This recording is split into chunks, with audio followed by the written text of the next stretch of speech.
கந்தர் அனுபூதியில் 15 மற்றும் 16வது பாடல். முருகன் குமரன் குகனென்று மொழிந்து உருகும் செயல் தந்து உணர்வு என்றருள்வாய்.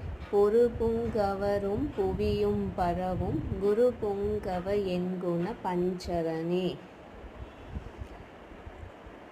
பேராசை எனும் பிணியில் பிணிப்பட்டு ஓரா வினையே நுழற தகுமோ வீரா முதுசூர் படவேல் எரியும் சூரா சுரலோக துரந்தரனே.